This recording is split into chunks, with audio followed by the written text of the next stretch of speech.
Goeiedag liewe luisteraars, ek groet u weer eens in die lieflike en wonderlike naam van ons Here Jesus. En vanmôre wil ek 'n bietjie praat met u oor Iran. Ons sien Iran is besig om in duie te stort en die val van Iran is streng gesproke in sig. Ek kan nie sien dat dit anders sal wees nie en ek sien ook die Here se hand in dit alles. En ek wil baie graag vanmôre met u praat oor redes tot die val of die ineenstorting kan ons sê van Iran. En ek het nog altyd gesê ek wonder wanneer kom Iran se beurt.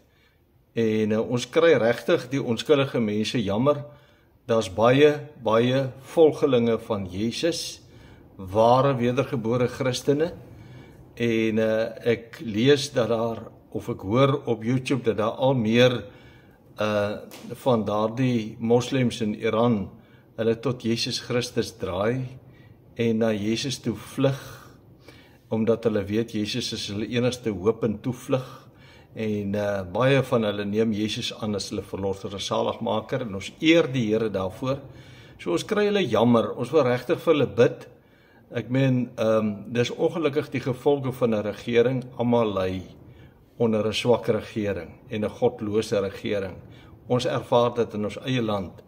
Maar kom ons kyk 'n bietjie vanmôre, wat is die redes waarom Iran 'n ineenstorting in die gesig staar? Ek lees vir u net 4 baie interessante verse, en dit naamlik in Genesis 12 vers 1 tot 4. En Moses is aan die woord en luister wat skryf hy. Hy praat basies namens die Here, soos ek baie keer sê. En die Here het aan Abraham gesê, gaan jy uit jou land en uit jou familie en uit jou vader se huis na die land wat ek jou sal wys. En ek sal jou 'n groot nasie maak en jou seën en jou naam so groot maak dat jy seën sal wees en ek sal seën diegene wat jou seën en hom vervloek wat jou vervloek. En in jou sal al die geslagte van die aarde geseën word. Toe het Abraham weggetrek soos die Here hom gesê het en Lot het saam met hom getrek en Abraham was 75 jaar oud by sy vertrek uit Haran. Ons het net tot sover saam gelees uit die wonderlike woord van die Here. Kom ons bid net saam. Wonderlike Vader, terwyl ek weer eens hierdie gedeelte gelees het ek maar net besef hoe kosbaar is die woord. Ons vind soveel duidelike antwoorde op die lewe en die gebeure in die wêreld, in die woord. En dit wat ons nou vanmôre saam gelees het, is so 'n kosbare gedeelte. En ons gaan daaroor 'n bietjie ook praat, maar ons gaan baie praat oor Iran en redes waarom dit so sleg gaan met Iran. En ek glo dat hierdie woord in my hart lewendig gemaak het en ook vir my baie dinge gewys het en dat ek ook met al my nalees en naluister ek baie inligting kon versamel wat ek kan deel met mense. Here, ons moet hierdie dinge weet. Ons moet weet wat in die wêreld aangaan, ons moet God se hand sien in alles. Ook dit wat nou gebeur in Iran. Praat met die mense daar, maar praat ook met ons wat na u woord gaan luister. In Jesus se naam bid ek dit met danksegging. Amen. Vriende, ek wil net een vers weer uit ons geleesde gedeelte aan die voorhou. 'n baie belangrike vers en dit is Genesis 12 vers 3. Waar die Here natuurlike belofte aan Abraham, Isak en Jakob gemaak het en wat oorgaan op hulle nageslag, en dis die volk Israel. Maar daardie belofte wat die Here aan hulle gemaak het, en dit wat hy daar gesê het, het ook betrekking op jou en my, het ook betrekking op al die nasies van die aarde, en dit is belangrik dat ons dit moet verstaan. Kom ek lees vers 3 vir u weer, daar staan, en ek is God wat spreek, hy sê, en ek sal seën diegene wat jou seën. Here sal die seën wat vir Israel seën, en hom vervloek wat jou vervloek. En in jou sal al die geslagte van die aarde geseën word, in Israel. Hoe moet ons dit verstaan? Ons gaan 'n bietjie daaroor praat in die loop van hierdie boodskap. Nou vriende, vanmôre praat ons natuurlik oor iets baie belangrik. Ons praat oor redes tot Iran se ineenstorting. Nou Iran het nog nie letterlik ineengestort nie, maar hulle is sterk besig om ineen te stort. Die val van Iran is voor die deur, is baie naby. Almal praat daaroor. Die YouTube kanaal is vol daarvan. Die nuus is vol daarvan. Iran is besig om in duie te stort en ons gaan daaroor praat vanmôre. Oor die redes waarom Iran ineenstort. Nou vriende, in Iran is daar 'n bose netwerk wat die land smoor soos 'n seekat sy prooi smoor. En dit bestaan natuurlik uit Hamas, Hezbollah, die Houthis, die Meksikaanse dwelmbase en die terroriste opleidingskampe oral in die wêreld wat deur Iran ondersteun word. Want Iran het al hierdie moslim terroriste opleidingskampe en organisasies ondersteun. Nou die huidige regime, dit beteken natuurlik Ayatollah Khomeini, hy is die regime van die moslems en sy vesting is in Iran en hy word gedryf om alle opponerende moslemgroepe of faksies uit te roei. Dit was sy passie nog al die jare om almal wat die moslim geloof en die moslembeweging te opponeer om hulle uit te roei. Hulle aanval op Israel is hoofsaaklik omdat Israel 'n goeie verhouding met die VSA het en Israel 'n vasdrapplek vir die VSA in die Midde-Ooste is. En hulle sien natuurlik die VSA as hulle nommer 1 of as hulle heel grootste vyand. So hulle grootste begeerte is natuurlik om Amerika van die aardbodem af te vee. Maar daarmee saam natuurlik ook Israel, want Israel en Amerika is bondgenote. Alhoewel Israel en Iran nog nooit direk met mekaar geveg het in 'n amptelike oorlog nie, het Iran al die moslim terroriste organisasies natuurlik gefinansier en ons weet dit almal baie goed. En met wapentuig ondersteun om die vuil werk namens hulle teen Israel te doen. Hulle het net so 'n groot passie om Israel uit te wis en Iran het al hierdie organisasies gebruik en gefinansier en van wapens voorsien om hulle vuil werk te doen. Dit was natuurlik 'n jarelange voorbereiding. As ons net kyk, as 'n mens kyk hoeveel tonnels Hamas in Gaza gebou het en hoe Hezbollah die beste wapens en ammunisie in Libanon oor jare heen ingesmokkel het en die Libanese regering geïnfiltreer en totaal en al beheer het. Ons het dit gesien in die maande wat verby is. Ons weet almal teen die tyd dat Hezbollah die gevegsvleuel van Iran was, wat hulle wou gebruik om Israel uit te wis en van die aardbodem af te vee, maar gelukkig het God al hulle planne verydel, want hulle het nie rekening gehou met die God van Israel nie, die almagtige skepper God nie, ook ons God. Nadat al Iran se planne misluk het, het Iran eenvoudig in duie begin stort. Ons sien hoe dat hulle al meer in duie stort, maar dit het skielik dinge vir hulle beginne verkeerd loop. En dit lyk tog of Iran se regering uiteindelik tot 'n val gaan kom en ek dink hulle val is baie naby. Nou die afgelope dae sedert Sondag Januarie 2026 met al die betogings wat hoofsaaklik deur studente oral in groot stede van Iran begin het die betogers openlik geskree death to Khomeini. So hulle wil hom, wat die groot regime van die moslembeweging is, hulle wil hom dood hê. Hulle wil hom van die troon af hê. Die Iraanse verregse moslimregering het verskriklike wette, vriende. Ek wonder of ons ooit kan indink hoe streng hulle wette is. Hulle wette is net alles op die burgerlikes van toepassing en hulle dit op die burgerlikes afgedwing, soos die steniging in die openbaar vir egbreek. Wanneer 'n gesin egbreek gepleeg het, is hulle in die openbaar gestenig. Teregstelling van homoseksuele, sommer daar in die openbaar is hulle tereggestel. Openbare lyfstraf vir vroue wat hulle streng gedragskodes oortree het. die doodstraf of 'n lang tronkstraf as iemand Islam of die regering of Allah Khomeini kritiseer en nie openbaar sou kritiseer, dan kon hy die doodstraf ontvang of sy die doodstraf ontvang of vir jare lank in die tronk beland. 'n Ander ding wat hulle in hulle regering ook toelaat is dat meisies op die ouderdom van 13 jaar mag trou. As die regstelsel dit goedkeur, mag hulle selfs jonger as 13 jaar oud mag hulle trou. En dis verskriklik om te dink dat arme jong kinders, jong meisies gedwing word om by ouderdom of selfs van 13 of selfs vroeër te moet trou. Dis hoofsaaklik die vrouens wat geen regte het nie en totaal onderdanig en gehoorsaam moet wees. Andersins word hulle op die wreedste wyse denkbaar gestraf, soos ek reeds vir u genoem het. Ons moet besef, my liewe vriende, dat God nie slaap nie.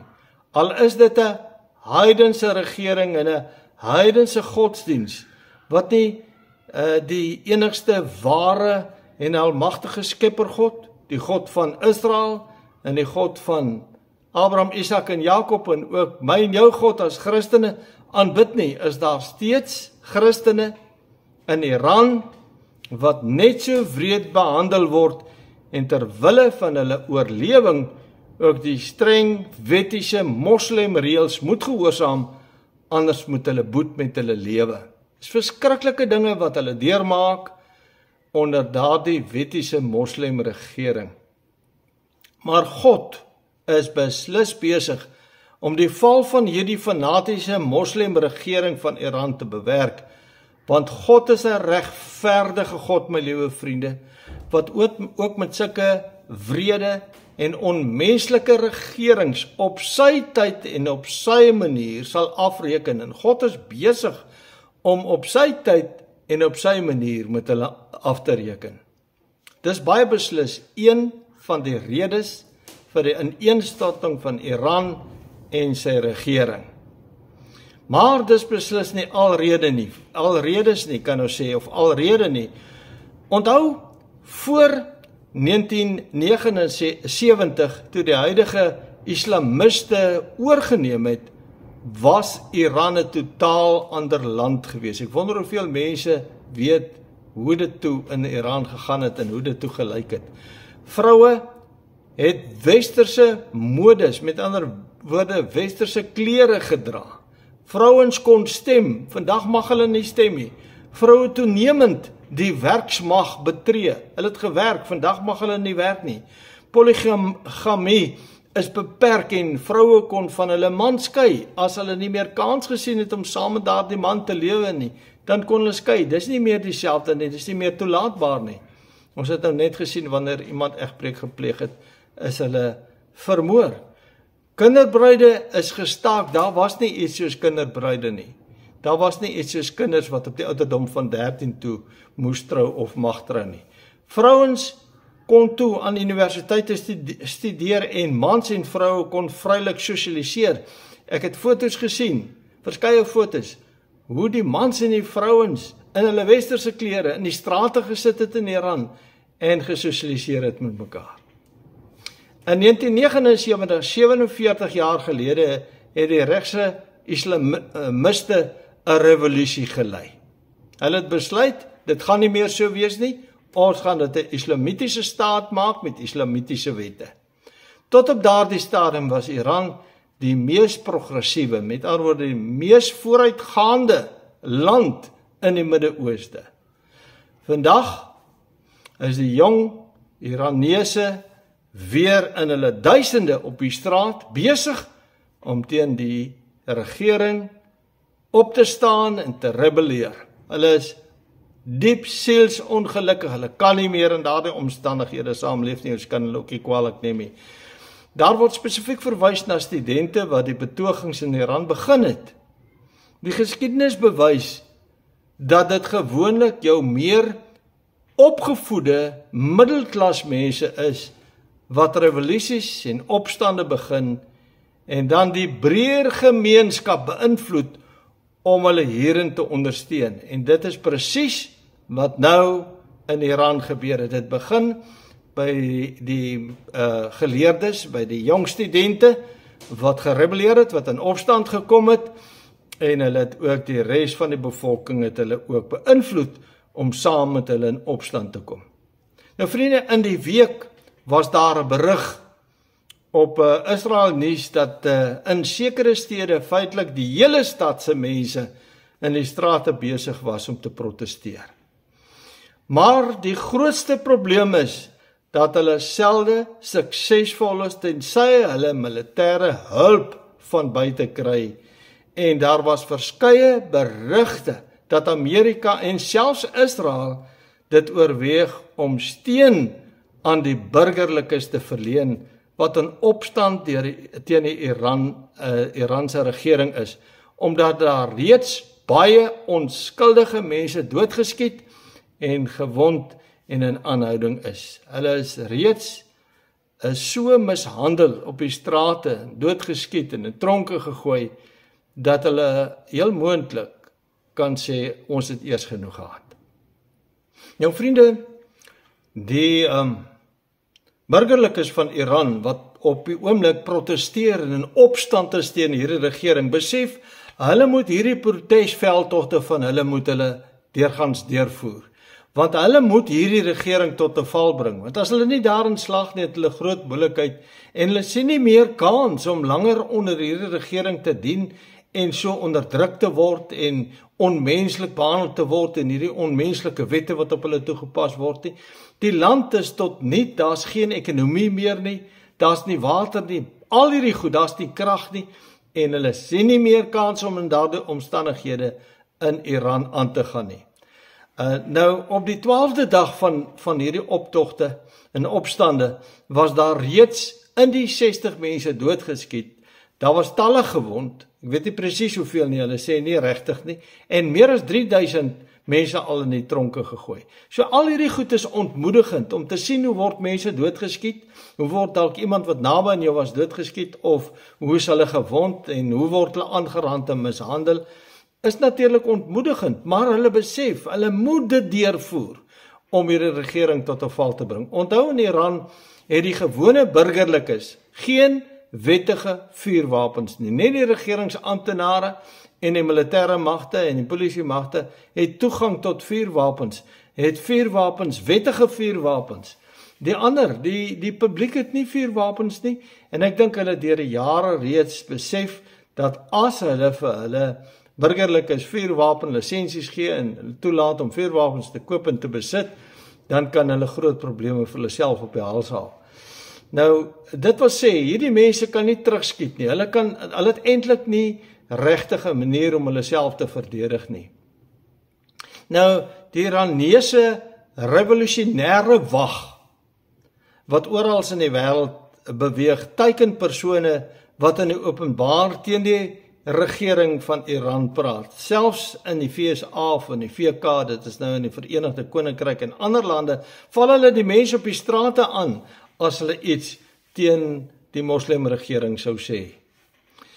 Nou, die mense van Iran is nie agterlik en onopgevoed nie, maar hulle is desperaat. Hulle is desperaat dat daar nou 'n verandering in hulle land moet kom en dat alles omgekeer moet word en dat hierdie regering tot 'n val moet kom, dat daar net 'n regering aan bewind kan kom wat weer menslik teenoor hulle kan optree. Hulle wil net weer hulle vryheid en hulle land terug hê. Ons kan ons tog self indink hoe ons sal voel as ons in hulle omstandighede is. Ons ervaar dit in Suid-Afrika dat ons graag weer net vryheid wil hê. Tans gaan dit verskriklik sleg in Iran. Die inflasie is buite beheer. Hulle ekonomie is aan flarde, want hulle geldeenheid het geen waarde meer nie en verswak daagliks. Hulle staan met baie geld in die hand soos in Zimbabwe en hulle kan niks koop nie. Kan nie regtig kos daarmee koop nie. Daar is menslik gesproke geen kans vir die herstel van Iran se ekonomiese toestand nie. Die mense is honger. Hulle is desperaat vir goeie werk al jare lank. En hulle is desperaat vir 'n inkomste. Ander is net desperaat vir kos en water en verandering in hulle land. Nou kan ons onsself indink wat daardie arme, onderdrukte burgerlikes van Iran deurmaak. Ek dink nie ons kan ons self regtig indink wat hulle alles deurmaak. As jy sien hoe hulle op die strate skree en op die strate loop en hoe hulle in opstand is teen die regering en hoe daar op hulle geskiet word en hulle kan nie terugskiet nie, hulle kan eintlik niks doen nie. Hulle probeer maar om skade aan geboue en infrastruktuur aan te rig, net om op 'n manier hulle stempel af te druk. Nou een ding is seker, indien hulle daaraan sou slaag om daardie regering tot 'n val te bring, sal die terrorisme wêreldwyd 'n geweldige terugslag toegedien word. So ons moet eintlik bid en sê, Here asseblief, help dat hierdie islamitiese regering van Iran, hierdie fanatiese, wettiese regering tot 'n val sal kom, en dit sal ook beteken dat die terroriste, moslim-terroriste groepe in die wêreld ook 'n bietjie hulle mag sal verloor. Is dit nie alles, moet ons onsself vra, God se plan en doel met die val van hierdie wrede, onmenslike, fanatiese en wettiese islamitiese regering in Iran nie? Ja, ek glo dit absoluut. Ek glo absoluut God is in beheer van dit alles. Dis alles God se wil en plan dat dit so sleg gaan daar in Iran. Daar's ongelukkig van sy eie kinders, volgelinge van Jesus Christus wat ook hieronder ly. Onthou, die Iranese is die afstammelinge van die vroeë Perse en is baie oop vir nuwe idees. So hulle is heeltemal bereid om te verander en wettiese gebruike weer toe te pas. Iran was een van die rykste lande ter wêreld. Tog het hulle op die oomblik nie geld, nie krag of elektrisiteit of water nie, terwyl hierdie regering sommer tot nou die dag toe nog geld, bruto binnelandse produkte van die land op die ondersteuning van terroriste groepe spandeer het. Mens kan nie dink nie. So siek. Dit gaan sleg in hulle land, maar hulle het geld spandeer om terroriste groepe te ondersteun. En hulle is vol haat. Hier is mense met baie haat in hulle, in plaas van dat hulle land opbou en vir hulle eie mense sorg. Nou ondersteun hulle terroriste groepe om hulle wettiese geloof te bevorder en te beskerm. Hulle is totaal ongebalanseerd en wek sodoende 'n weerstand, sonder dat hulle dit besef, is ook een van die redes tot hulle val. Hulle wek 'n weerstand by hulle eie mense teen die islamitiese geloof. Dit is ongetwyfeld een van God se bonatuurlike ingrype om hierdie islamgeloof 'n baie groot knou toe te dien. Weet jy hoekom sê ek so? 60% van die Iranese beskou hulle op hierdie stadium nie meer as moslems nie. Maar hulle kan dit nie openlik uitspreek nie. So 60% van hulle is gekant teen hierdie geloof, hierdie godsdiens van hulle. Onthou, hulle sien self hoe hierdie fanatiese islamregering hulle eie mense ondergrawe, mishandel en sleg behandel en vertrap en doodmaak. Iran deel die olievelde met Qatar, maar as gevolg van al die sanksies teen Iran, kry Qatar die cheque en hulle gee dan vir Iran sy deel daarvan, dit wat hulle sinne is, kry hulle dan. So Iran het soveel sanksies waaronder hulle dien, dat hulle nie meer self hulle olie kan bemark nie. En Iran gebruik dan hierdie inkomste om die westerse lande te destabiliseer, kan jy dink? Alles hulle onder sanksies, gebruik hulle nog die geld wat hulle inkry, om westerse lande te ondergrawe. Die ironie is dat die wêreld eintlik totaal oningelig is oor die gebeure in Iran. Ek sien die koerante berig nie meer daaroor nie. Selfs Netwerk 24 praat nie meer oor Iranse dinge nie. Hoekom? Want die hoofstroom media praat glad nie daaroor nie. Terwyl die Iran-krisis hoofnuus behoort te wees. Daar moet baie meer hieroor geskryf word. Mense met baie meer kennis neem van wat in Iran aangaan en wie Iran se regering regtig is.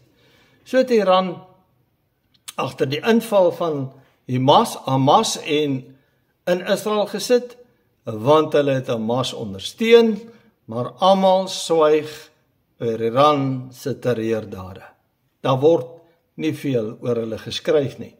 En ek het maar net besef, dit is nie moeite werd om deel van Media 24 te wees nie, want hulle skryf nie oor hierdie goede nie. Hulle is maar ook deel van 'n groot maffia. Tog haat Iran die Weste en haat alles waarvoor die Weste staan. Iran se mense, hulle bevolking met ander woorde, het westerse hulp nodig. Dis die ironie van hierdie saak. Dat hulle kan nie op hulle eie, sal hulle nie hierdie regering sommer tot 'n val bring nie. Hulle het regtig nou die hulp en die ondersteuning van die Weste nodig. Hulle atoomopslagplekke ensovoorts moet vernietig word. Anders bly hulle 'n gevaar vir die wêreld. Baie mense, selfs Iran se bevolking sê openlik, Amerika moet ophou dreig om te help, maar hulle moet inspring en dit doen. Hulle moet die daad by die woord voeg. Teen donderdag 8 Januarie 2026 was daar miljoene mense in meer as 90 stede in rebellie en opstand teen hierdie islamitiese regering van Iran. Daar was verskeie berigte dat Amerikaanse troepe hulle voorberei om in te gryp in Iran se wrede en barbaarse optrede teen die onskuldige mense wat in totale desperaatheid wag vir hulp. Nou of dit so is, weet ons nie, maar ek het verskeie berigte gehoor dat hulle sê dat die Amerikaanse troepe op die grens van Iran is en gereed maak om in te val. Ek weet nie of dit waar is nie, ons sal sien die volgende paar dae. Nou Vrydag, die 9de, en ek vang nou hierdie boodskap op, omdat ek nie kan wag tot later nie, so dit wat nou intussen gebeur, sal nuwe nuus wees. Ek het 'n kort video van 'n bejaarde vrou, wat ernstig aangerand was, deur die Iranse magte, gesien hoe sy skree, dat sy nie sal swyg nie, en dat sy nie omgee om te sterf nie, om doodgemaak te word nie. Sy sê, want vir 47 jaar lank is sy eintlik reeds dood. Dit is verskriklik. Dit is verskriklik wat hierdie mense deurmaak, en wat hulle nou deurmaak, om weer hulle vryheid terug te kry.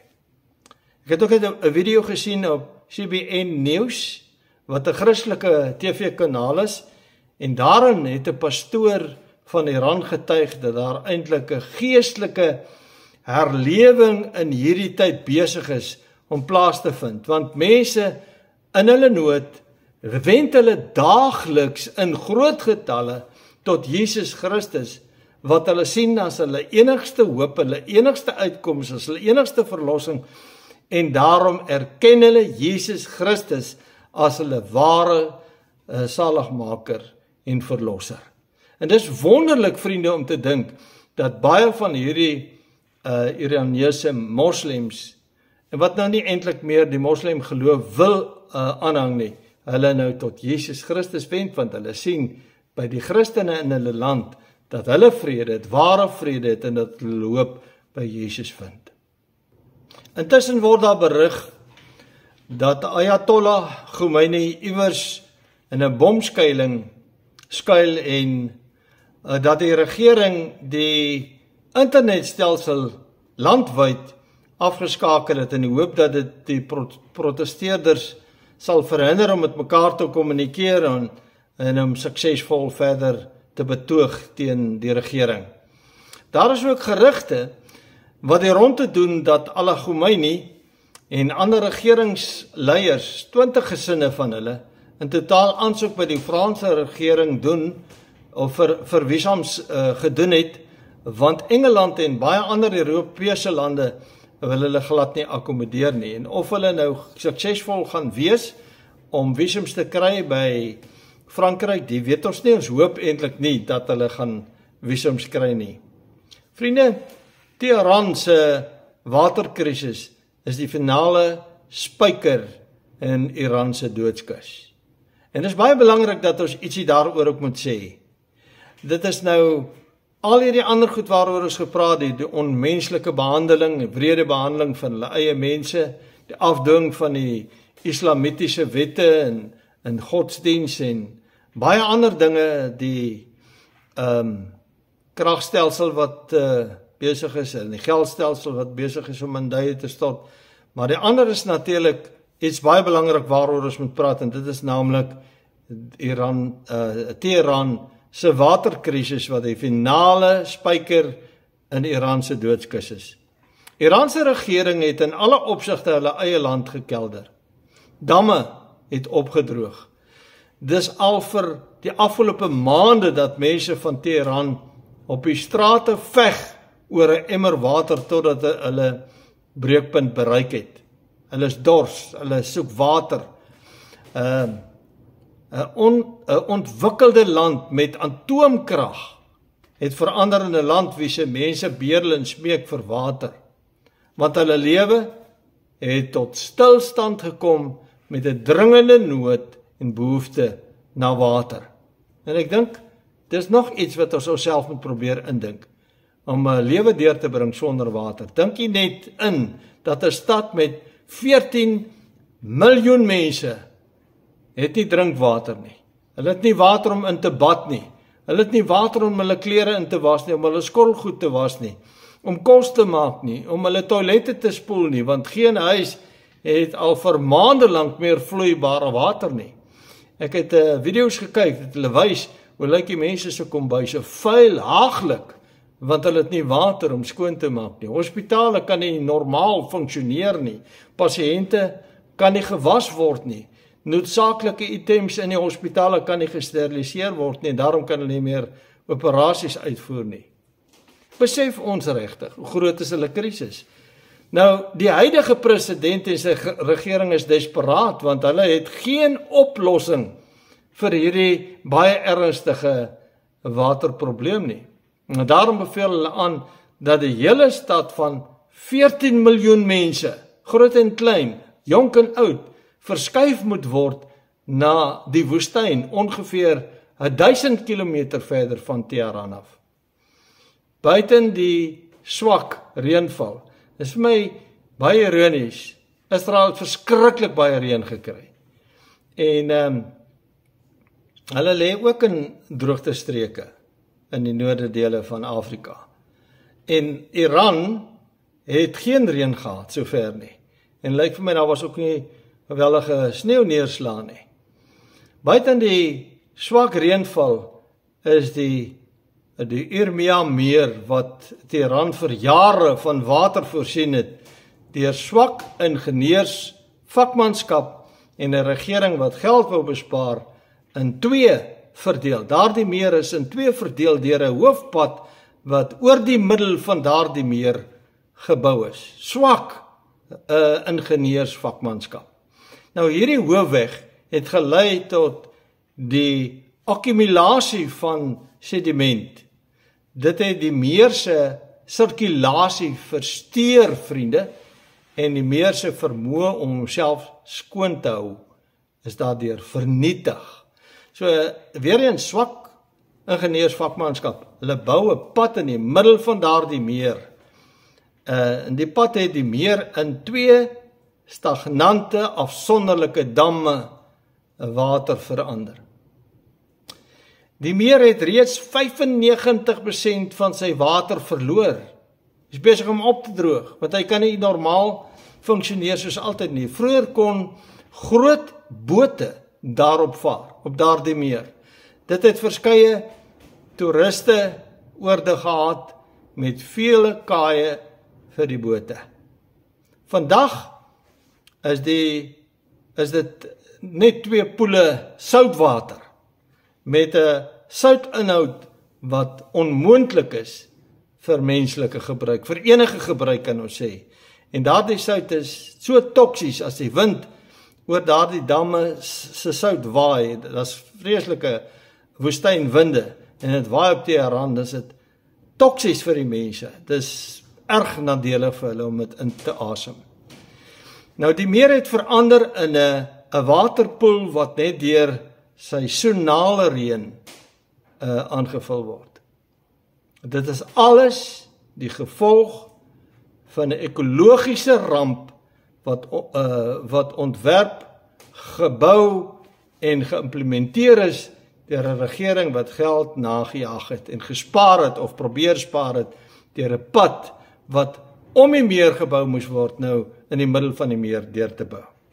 Dit het daartoe gelei, vriende, dat die 14 miljoen inwoners van Teheran watervlugtelinge geword het en die regering die enigste oplossing sien in 'n totale verskuiwing van die stad na 1000 kilometer daarvandaan in die middel van die woestyn.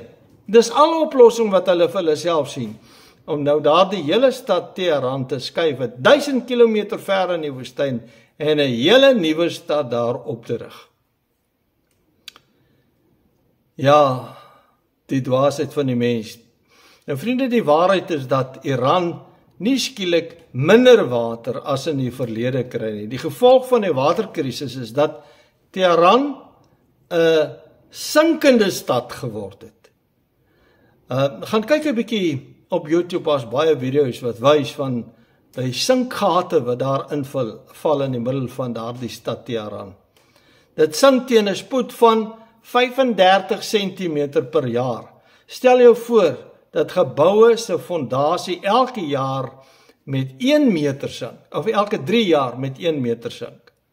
Geen konstruksie op aarde kan so iets hanteer nie. 'n Stad, daai stad is nou net eenvoudig te swaar vir daardie grond, want al die water is besig om op te droog en dit word absoluut grond wat net eenvoudig inval. Met die meer se vernietiging het die ondergrondse water wat die grond vul en die grond voed verdwyn en die dorre grond kan net eenvoudig nie meer die gewig van die stad wat daarop gebou is dra nie. Daarom val daar oral sinkgate in en geboue is besig om in mekaar te stort. Iran is nie die slagoffer van klimaatsverandering soos hulle dit wil beweer nie, maar dit is doodgewoon menslike onbekwaamheid wat rampspoedige gevolge het. Vir gevolglik werk die stad nie meer nie.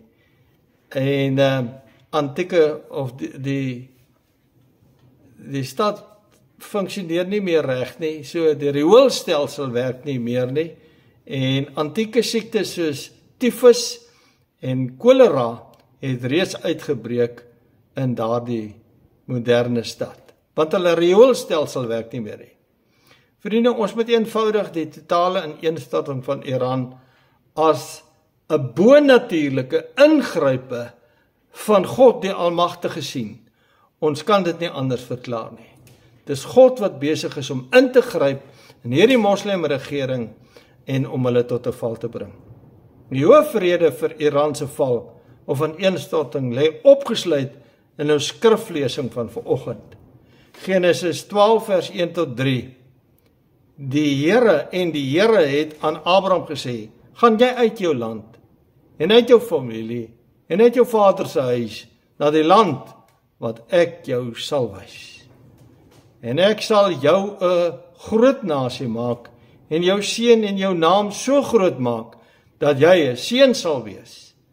En ek sal seën diegene wat jou seën en hom vervloek wat jou vervloek, en in jou sal al die geslagte van die aarde geseën word." Nou, hierdie belofte is vir die nageslag van Abraham, Isak en Jakob, soos ek reeds vir u gesê het. Dit wil sê dit het betrekking toe volk Israel. En ons moet dit verstaan. Die inhoud van hierdie skrif is tweeledig, naamlik 'n belofte aan die een kant en 'n vloek of 'n vervloeking aan die ander kant. Dit is tweeledig. Dit het betrekking op almal uit die verlede vir meer as 3500 jaar gelede, sedert die ontstaan van die volk Israel. As ek sê almal, dan verwys ek na al Israel se vyande, ook hulle vriende, maar al hulle vyande en hulle vervolgers uit die jare in die verlede, soos Farao en Egipte, soos die Assiriërs, die Babyloniërs, die Grieke, die Romeine, die Adomite, die Nazis, kan ons sê, Iran, Hamas, Hezbollah, Jemen, die Houthis, Syrië en selfs Suid-Afrika, want almal kom in opstand teen Israel en tree as hulle vervolgers en as hulle vyande op. Selfs Suid-Afrika. Luister weer na Genesis 12 vers 2 en 3. En ek sal jou 'n groot nasie maak, en jou seun, en jou naam groot maak, dat jy 'n seun sal wees, vir ander nasies, vir ander volke. Vers 3 sê, en ek sal seën diegene wat jou seën, en hom vervloek wat jou vervloek, en in jou sal al die geslagte van die aarde geseën word. Vriende, watter seën het ons almal ontvang uit die nageslag van Abraham, Isak en Jakob? Watter seën het ons reeds ontvang uit die nageslag van Abraham, Isak en Jakob? Die seën waarna hierdie vers verwys in Genesis 12 vers 3. Die seën wat al die volke van die nasies of volke van die aarde sal ervaar, is natuurlik die geboorte van Jesus Christus, wat uit die stam van Juda vir die wêreld as verlosser gebore is en steeds vir die wêreld 'n seën inhou. Hy is as die enigste verlosser, redder, saligmaker van hierdie wêreld gebore, maar ook hou hierdie teksvers 'n vloek in.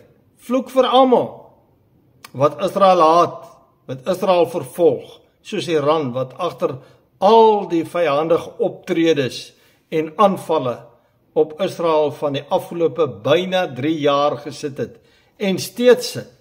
En alles is eintlik jare lank, soos ek reeds vir u gesê het, deur Iran beplan en gefinansier. Net soos met Suid-Afrika wat vir Israel na die wêreldhof toe gevat het in Den Haag. Hulle is gefinansier deur Iran om vir Israel hof toe te vat. Maar God bly 'n God van sy woord, want hy's 'n waarmaker van sy woord. En in Numeri 23 vers 19 is 'n baie belangrike vers, staan daar geskryf: God is geen man dat hy sou lieg nie, of 'n mensekind dat dit hom sou berou nie. Sou hy iets sê en dit nie doen nie, of spreek en dit nie waar maak nie. Die Here het gesê, daar rus 'n seën op Israel vir al die volke wat Israel seën. Maar daar rus ook 'n vloek en 'n vervloeking op almal wat hulle vervloek. God maak in Genesis 12 vers 2 en 3 'n ewige verbond met Israel. Hy sluit 'n verbond met Israel en hy maak 'n belofte dat hy hulle sal seën en 'n groot nasie sal maak en dat hulle 'n seën vir die wêreld sal wees, omdat Christus uit die stam van Juda gebore sou word as die seën vir almal wat in hom sal glo, vir almal wat hulle verlossing in hom sal soek. Jesus is die seën wat uit Israel, die nageslag van Israel kom. Maar God sal ook die volke seën wat vir Israel seën, en aan die ander kant sal hy ook vervloek die wat hulle vervloek en hulle vervolg, soos wat ons gelees het in Genesis 12 vers 2 en 3, wat daar gestaan, en ek sal jou 'n groot nasie maak, en jou seën, en jou naam so groot maak, dat jy 'n seën sal wees, en ek sal seën diegene wat jou seën, en hom vervloek wat jou vervloek, en in jou sal al die geslagte van die aarde geseën word, deur Jesus Christus, wat uit die stam van Juda gebore is. Nou onthou, Iran was die inspirasie, die befondsing, die ondersteuning van Hamas, Syria, Hezbollah, Houthis en ook Suid-Afrika wat vir Israel vervolg het in die Hoogste Hof. En nou struggle Iran self met oorlewing, maar al die ander het reeds tot 'n val gekom, soos Hamas, Syria, die Assad-familie, Hezbollah, die Houthis, selfs Irak met die val van Saddam Hussein, wat ook 'n vyand van Israel was. Niemand van hulle het ooit hulle dwaasheid erken en bely nie. Hulle is steeds besig met haatplanne teen Israel en spreek steeds arrogant teen Israel, hoe hulle Israel gaan vernietig en aanval. En die Here is besig om met hulle af te reken. Sedert daardie 12 dae oorlog tussen Iran en Israel het Iran nooit weer herstel nie. Almal sê dit. Sê daar het Iran het groter knou gekry as wat ons ooit besef. Nooit weer herstel nie, maar hulle sal dit nooit herken nie. Israel en Amerika het Iran 'n gevoelige slag toegedien, maar hulle het ook van hulle kant af skade en lewensverlies aan Israel met hulle ballistiese missiele aangerig. Maar nou met alles wat huidiglik in Iran gebeur, na die sanksies wat gelei het tot die ineenstorting van hulle ekonomie en die armoede en die hongersnood wat nou daar heers, is daar opstande en is die regering besig om tot 'n val te kom. Die finansiële ineenstorting is die Iranse waterkrisis wat ook gelei het tot 'n elektriese krisis en toe al die opstande van die volk landwyd. Ek wil net ten slotte sê, die Here is besig om af te reken met Iran. En die Here bewerk Iran se val en hulle ineenstorting. Want die Here kan nie meer telt wat daar gebeur nie. Hoe hulle eie mense doodskiet en wond en in die tronke gooi nou met hierdie protes, omdat mense ongelukkig is oor 'n regering wat hulle sleg behandel. Maar dat die gewone burgers van Iran in die meeste stede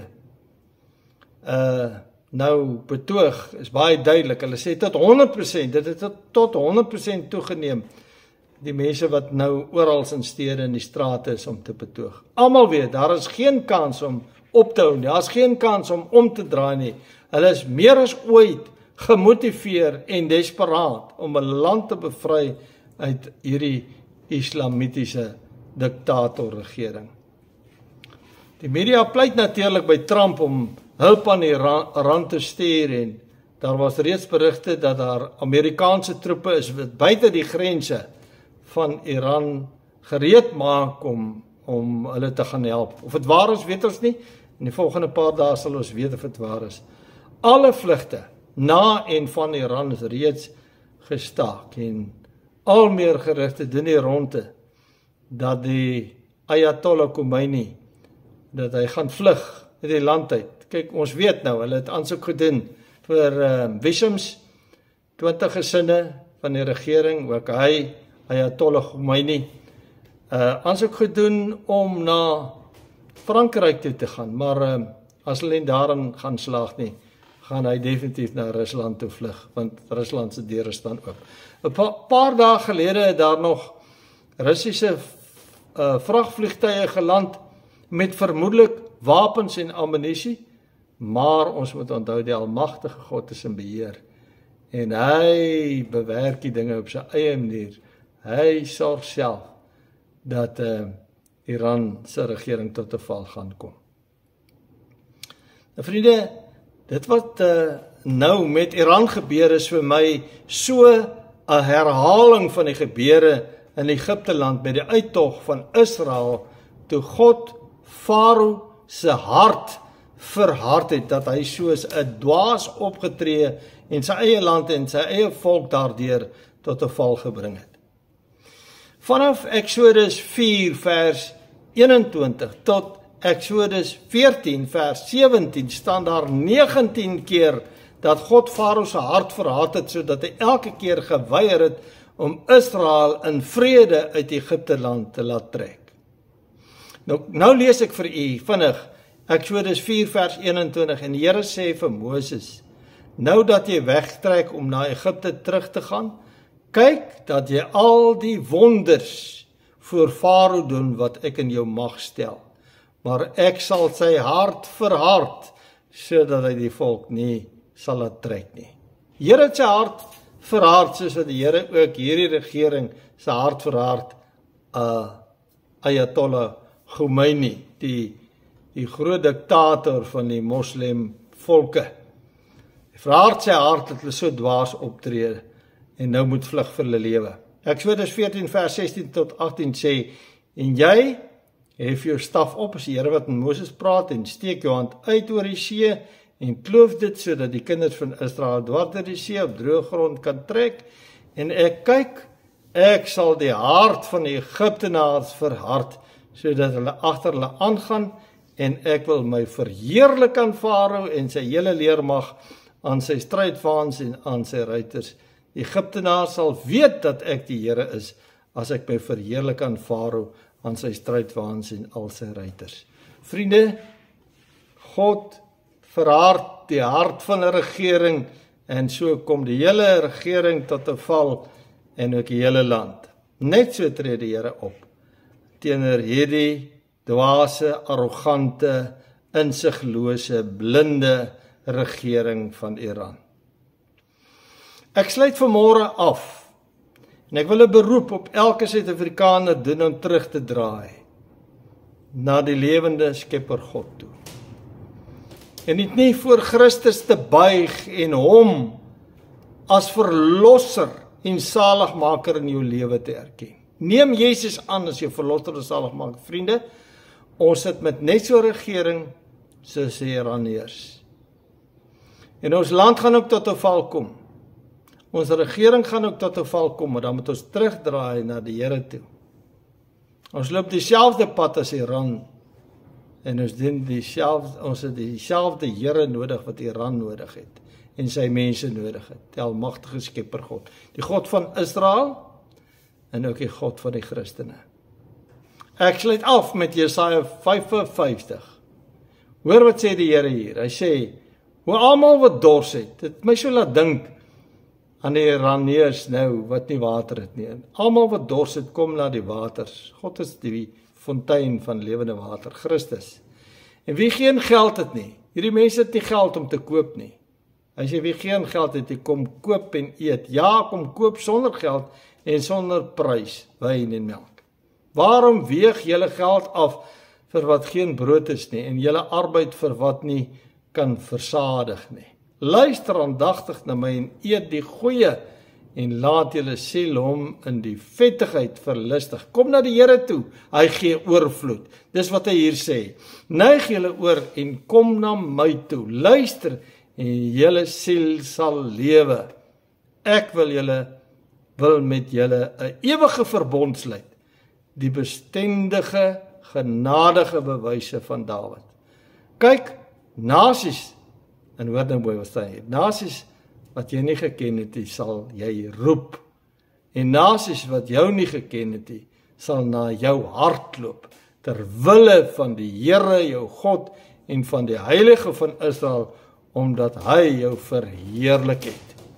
So ons sien, as heidense nasies, God is die God van Israel, en ons vlug na sy seun toe. Soek die Here terwyl hy nog te vind is, roep hom aan terwyl hy naby is, laat die goddelose sy weg verlaat en die kwaaddoener sy gedagtes, en laat hy hom tot die Here bekeer, dan sal hy barmhartig wees, en tot ons God, want hy vergeef menigvuldiglik. Laat die goddelose sy weg verlaat, die kwaaddoener sy gedagtes, en laat hy hom tot die Here bekeer, dan sal hy barmhartig wees, tot ons God, want hy vergeef menigvuldiglik. Kom ons vlug na die Here toe. Kom ons vlug na Jesus toe. Kom ons draai terug na Jesus toe. Soos wat ons hoor, baie van daardie Iraniërs neem Jesus Christus aan. So moet ons dit ook doen. Terugdraai na Jesus toe. Kom ons bid saam. Here, dankie, Jesus, dat hy ons middelaar en ons voorspraak tussen ons en die Vader is. Dankie dat hy ons redder is. Dankie dat ons seën in U en deur U is.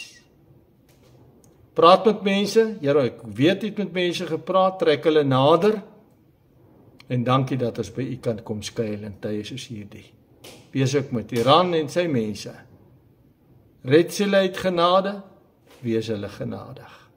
In Jesus se naam. Amen. Vriende, mag u 'n wonderlike en geseënde dag hê, 'n wonderlike week. Totsiens.